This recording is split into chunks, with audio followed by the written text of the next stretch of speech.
జై శ్రీరామ్. అందరికీ నమస్కారం. వెల్కమ్ టు న్యూస్ అఖండ. నేను మీ కస్తూరి శ్రీధర్. మిత్రులారా, పశ్చిమ బెంగాల్ ముఖ్యమంత్రి అభినవ శూర్పణఖైనటువంటి మమతా బేగం నాయకత్వంలోని తృణమూల కాంగ్రెస్ పరిపాలన పైన విపక్షాలు అలాగే మానవ హక్కుల సంఘాలు తీవ్రమైనటువంటి ఆరోపణలు అయితే చేస్తానే ఉన్నాయి. ఈ ఆరోపణలు కాదు, ఆవిడ చేసేటటువంటి దారుణాల గురించి మాట్లాడుతున్నారనమాట. ముఖ్యంగా రాజకీయ గొడవలు అలాగే ప్రత్యర్థుల పైన దాడులు, ప్రజాస్వామ్య నియమాలు పట్టించుకోకపోవడం వంటి విషయాలపైన చాలా వరకు విమర్శలు అయితే వస్తానే ఉన్నాయి. పశ్చిమ బెంగాల్లో ఎన్నికల సమయంలోనే కాదు, ఎన్నికల తర్వాత కూడా జరిగేటటువంటి హింస దేశమంతా కూడా చర్చకు వస్తుంది. ఈ మమతా బేగం ప్రభుత్వంలో అసలు ఏమి జరిగిందో, ఏమి జరుగుతుందో ఇప్పుడు ఒకసారి చెప్పే ప్రయత్నం అయితే చేస్తా. ఎన్నికల తర్వాత జరిగేటటువంటి హింస, గత అసెంబ్లీ ఎన్నికల తర్వాత ఈ పశ్చిమ బెంగాల్ రాష్ట్రంలో పెద్ద ఎత్తున హింస అయితే చోటు చేసుకునేది. భారతీయ జనతా పార్టీ కార్యకర్తలు వీళ్ళను తగలబెట్టడం, వాళ్లను హత్యలు చేయడం, అలాగే ఆడవాళ్ళని కూడా చూడకుండా వాళ్ళపైన దాడులు జరిగినాయని చెప్పేసి పెద్ద ఎత్తున ఆరోపణలన్నీ కూడా వచ్చినాయి. ఆరోపణలు కాదు, ఇవన్నీ కూడా 100% వాస్తవాలు. అందుకే ఈ ఘటనల పైన కోల్కతా హైకోర్టు కూడా తీవ్రమైనటువంటి ఆగ్రహం వ్యక్తం చేస్తా సిబిఐ విచారణకైతే ఆదేశాలు జారీ చేసింది. ప్రభుత్వ అండతోనే ఈ దాడులన్నీ కూడా జరిగినాయన్నది చెప్పాలంటే బహిరంగ రహస్యమే, ఓపెన్ సీక్రెట్. దాంట్లో ఏం డౌట్ ఏం లే. అందుకే ఈ విషయం పైన భారతీయ జనతా పార్టీ పెద్ద ఎత్తున నిరసనలన్నింటినీ కూడా వ్యక్తం చేసింది. ఒక్క నిరసనలు వ్యక్తం చేయడమే కాకుండా హైకోర్టు అలాగే సుప్రీంకోర్టులలో అనేక కేసులను కూడా ఫైల్ చేసింది. మీరు ఈ సందేశ్ ఖలీ ఉదంతం గురించి వినే ఉంటారు. ఇటీవల కాలంలో వెలుగులోకి వచ్చినటువంటి ఈ సందేశ్ ఖలీ ఘటన మమతా బేగం ప్రభుత్వానికి ఒక మాయన మచ్చగా మిగిలిపోయింది. స్థానిక టీఎంసీ నేతలు భూములను ఆక్రమించుకోవడమే కాకుండా మహిళల పైన లైంగిక వేధింపులకు పాల్పడ్డారని చెప్పేసి బాధిత మహిళలంతా కూడా ఆవేదన వ్యక్తం చేశారు. ఒక మహిళా ముఖ్యమంత్రి పాలనలో మహిళలకే రక్షణ లేకపోవడం పైన జాతీయ స్థాయిలో నిరసనలు కూడా వ్యక్తమైనాయి. ఈ విషయం పైన ఒక్క బీజేపీ మాత్రమే, కేవలం ఒక బీజేపీ మాత్రమే ఈ మమతా బేగంకు అలాగే ఈ తృణమూల కాంగ్రెస్ పార్టీకు వ్యతిరేకంగా గట్టిగా పోరాటం అయితే చేసింది. పశ్చిమ బెంగాల్ రాష్ట్రంలో బీజేపీ కార్యకర్తలపైన తప్పుడు కేసులు పెట్టడం, వాళ్లను భౌతికంగా వేధించడం సర్వసాధారణమైపోయిందని చెప్పేసి పెద్ద ఎత్తున విమర్శలు కూడా ఉన్నాయి. చెప్పే కదా, ఇవి కేవలం విమర్శలు, ఆరోపణలు కాదు, 100% పచ్చి వాస్తవాలు, కరుడు గట్టినటువంటి నిజాలు.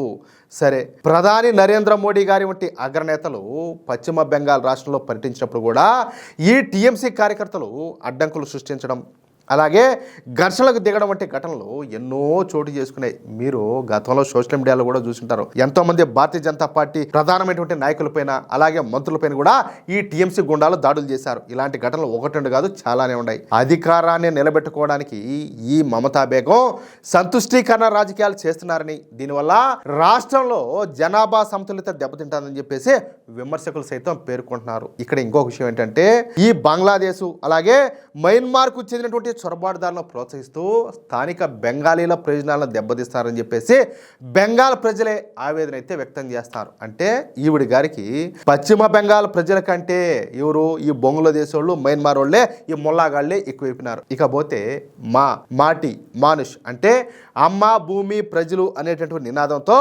అధికారంలోకి వచ్చినటువంటి ఈ మమతా బేగం ప్రస్తుతం హింస అలాగే అరాచక పాలనతో తన ప్రభుత్వాన్ని అయితే నడుపుతుంది. మొన్న శనివారం రోజున పశ్చిమ బెంగాల్లో మన ప్రీతమ ప్రధాని అయినటువంటి నరేంద్ర మోడీ గారు పర్యటన అయితే చేశారు. కోల్కతాలోని బ్రిగేడ్ పరేడ్ గ్రౌండ్ లో జరిగినటువంటి ఒక భారీ సభలో మన ప్రధాని మోడీ గారు పాల్గొని 18,680 కోట్ల విలువైనటువంటి రోడ్డు అలాగే రైల్వే అలాగే పోర్టు ప్రాజెక్టులను అయితే ప్రారంభించారనమాట. ఎన్ని కోట్లు? 18,680 కోట్లు అనమాట. ఏం రూపాయి 2 రూపాయలు కాదు. ఇకపోతే అమృత్ భారత్ స్టేషన్ పథకం కింద 6 రైల్వే స్టేషన్ల పునరుద్ధరణ పనులు కూడా ప్రధాని మోడీ గారు అయితే ప్రారంభించారు. అంతేకాకుండా ఖరగ్పూర్ మోరేగ్రామ్ ఎకనామిక్ కారిడార్ తో పాటు దాదాపు 420 కిలోమీటర్ల మేర జాతీయ రహదారుల ప్రాజెక్టులను కూడా ప్రారంభించారు. అలాగే అమృత్ భారత్ పథకం కింద 6 రైల్వే స్టేషన్ల పునరుద్ధరణ ప్రారంభించి పురూలియా, ఆనంద్ విహార్ టెర్మినల్ ఎక్స్ప్రెస్ రైలు కూడా జెండా ఊపి ప్రారంభించారు. అలాగే హల్దియా డాక్ కాంప్లెక్స్ లో బెర్త్ నెంబర్ 2 యాంత్రీకరణ ప్రాజెక్టును కూడా ఆయన జాతికి అయితే అంకితం చేశారు. ప్రధాని నరేంద్ర మోడీ గారు పశ్చిమ బెంగాల్లో ఇన్ని అభివృద్ధి పనులు ప్రారంభిస్తా ఉన్నప్పటికీ కూడా ఆ రాక్షస మాత అయినటువంటి మమతా బేగం మాత్రం ప్రధాని మోడీ గారి సభకు హాజరవ్వాల. ఇప్పుడు సరే రాజకీయంగా ఉంటే రాజకీయంగా మాట్లాడాలా, దాన్ని రాజకీయంగానే ఎదుర్కోవాలా. ఇప్పుడు ఆయన వచ్చింది ఏంది? సరే అభివృద్ధి కార్యక్రమాలు చేపట్టడానికి కదా, సంక్షేమ పథకాలు చేపట్టడానికి కదా, కాదు వాటి శంకుస్థాపనలు అలాగే ఓపెనింగ్లు చేయడానికి కదా. నువ్వు ఏడుండావు అంటాలే, కాదులే ఏమన్నా ఇఫ్తార్ విందులు ఏమన్నా ఉండవా, లేకపోతే వాళ్ళకి ఏదన్నా కాదు ఇంకేదన్నా చేసేదానికి ఏదైనా ఉండవా, అంటే వాళ్ళని ఏదైనా సంతృప్తి పరిచేదానికి ఏదైనా వాళ్ళకి ఏదైనా సపరేట్గా ఏమైనా చేస్తున్నావా, ఏమంత బిజీగా ఉండవు నువ్వు అంటాలే. పైగా కనీసం మోడీ గారికి ఇది ప్రోటోకాల్ ప్రకారం స్వాగతం కూడా పలకలా. అర్థమవుతుందా? పైపెచ్చి ఏంటంటే నరేంద్ర మోడీ గారి సభకు వస్తున్నటువంటి భారతీయ జనతా పార్టీ కార్యకర్తలపైన అభిమానులపైన దాడులు చేయించింది. ఎంత దుర్మార్గం యా. ఇలాంటి వాళ్ళకు ఆ నార్త్ కొరియా అధ్యక్షుడు కదా కిమ్, అలాంటి వాళ్ళే ఇలాంటి వాళ్ళకి కరెక్ట్. అంతే, ఇంకా వేరే మాటేలే. ఇలాంటి వాళ్ళకి అలాంటి వాళ్ళే కరెక్టు.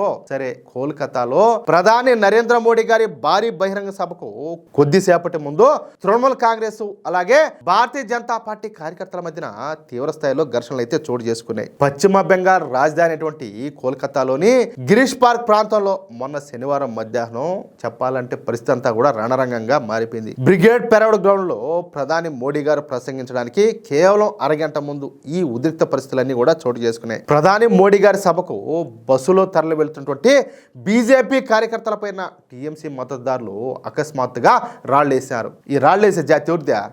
మీకు ఐడియా ఉండదు కదా, వాళ్ళు అనమాట.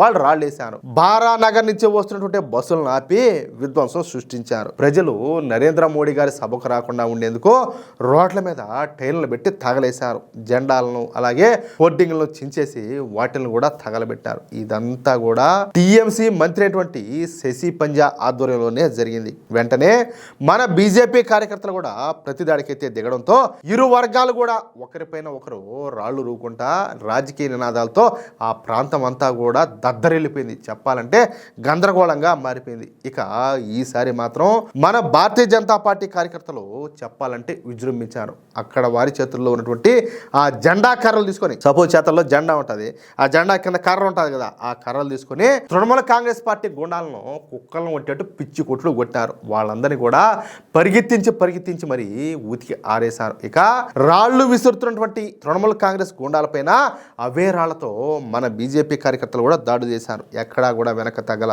మంచి టెంపర్ మీద ఉన్నటువంటి బీజేపీ కార్యకర్తలు తృణమూల కాంగ్రెస్ గుండాలను పిడిగుద్దులతో అలాగే ముష్టిఘాతాలతో ఎరగదన్ని వదిలిపెట్టారు. అంతేకాకుండా అసలు అక్కడే ఉండి ఈ దాడులు చేస్తున్నటువంటి టీఎంసీ మంత్రి అయినటువంటి శశి పంజా పైకి మనోళ్ళంతా కూడా దూసుకుపోయినారు. కార్ల కాన్వాయ్ పైన రాళ్లతో తీవ్ర స్థాయిలో దాడులు చేశారు.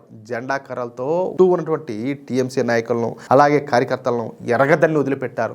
ఊహించినటువంటి ఈ ఎదురుదాడితో ఆ టీఎంసీ మంత్రి అక్కడి నుంచి పోలీసుల సాయంతో తప్పించుకొని పారిపోయినాడు. అట్టుంటుంది. అంటే ఎదురు తిరిగితే ఒక లెక్క, పారిపోతే ఇంకొక లెక్క. అర్థమైందా? ఇప్పుడు మనోళ్ళు ఎదురు తిరిగినారు కాబట్టి వాడు పారిపోయినాడు. ఆ నీచ్ కమినేగాడు పారిపోయినాడు. ఇక వాళ్ళ నాయకుడే పారిపోవడంతో మిగిలిన దెబ్బలు తిన్న తృణమూల కాంగ్రెస్ గుండాలంతా కూడా అక్కడి నుంచి కింద మీద పడతాలేస్తా వాళ్ళు కూడా పారిపోయినారు. ఈ దాడుల్లో కనీసం 150 మంది తృణమూల కాంగ్రెస్ గుండాలకు తీవ్ర స్థాయిలో గాయాలైనాయి. బీజేపీ కార్యకర్తల దెబ్బతో అరగంటలో అక్కడి నుంచి ఈ తృణమూల కాంగ్రెస్ ముఠా అంతా కూడా అదేదో మంత్రం వేసినట్టు అదృశ్యం అయిపోయింది. ఈసారి బీజేపీ కార్యకర్తల కోపాన్ని చూసి పోలీసులు కూడా బెత్తరపోవడం ప్రతి ఒక్కరు కూడా గుర్తుంచుకోవాల్సినటువంటి అంశం అన్నమాట. మొత్తం మీద ఈ తృణమూల కాంగ్రెస్ రౌడీలకు మొదటిసారి బీజేపీ కార్యకర్తలు గట్టిగా బుద్ధి చెప్పినారు. అది కూడా ఎక్కడ? పశ్చిమ బెంగాల్లో బీజేపీ వాళ్ళు ఎంత స్ట్రాంగ్ గా ఉన్నారంటే దీన్ని బట్టి మనం అర్థం చేసుకోవచ్చు. దొరికినోడిని దొరికినట్టు ఎరగదీస్తా వెంటబడి మరి మనోళ్ళు తరిగి కొట్టారు. మరోసారి బీజేపీ కార్యకర్తలపైన దాడులు చేయకుండా గట్టిగానే బుద్ధి చెప్పినారు. అదే విషయం మిత్రులారా, చూశారు కదా. అన్యాయం ఎక్కడ జరిగినా, అరాచకం అనేది ఏ రూపంలో ఉన్నా నిజాన్ని నిర్భయంగా మీ ముందుకు తీసుకురావడమే మన న్యూస్ అఖండ యొక్క లక్ష్యం. పశ్చిమ బెంగాల్ గడ్డపైన బీజేపీ కార్యకర్తలు చూపించేటువంటి ఈ తెగువ అలాగే గూండాయిజానికి వ్యతిరేకంగా సాగుతున్నటువంటి పోరాటంలో ఇది కేవలం ఒక ఆరంభం మాత్రమే. ఈ వీడియోలోని వాస్తవాలు ప్రతి ఒక్కరికి కూడా తెలియాలి. అందుకే ఈ వీడియోని ఇప్పుడే లైక్ చేసి మీ వాట్సాప్ గ్రూపుల్లో షేర్ చేసి ప్రతి ఒక్కరిని కూడా చైతన్యపరచండి. బెంగాల్ రాజకీయాలపైన అలాగే ఈ అభినవ శూర్పణఖైనటువంటి మమతా బేగం అరాచక పాలనపైన మీ అభిప్రాయం ఏంటో తప్పకుండా కింద కామెంట్ బాక్స్లో తెలియజేయండి. ఇలాంటి మరిన్ని సంచలన నిజాలను వేగవంతమైనటువంటి వార్తలను ఎప్పటికప్పుడు తెలుసుకోవడానికి మన న్యూస్ అఖండ ఛానల్ని ఇప్పుడే సబ్స్క్రైబ్ చేసుకోండి. అలాగే గంట గుర్తును నొక్కడం మాత్రం మర్చిపోకండి. జై శ్రీరామ్, జై హింద్, భారత్ మాతాకి జై.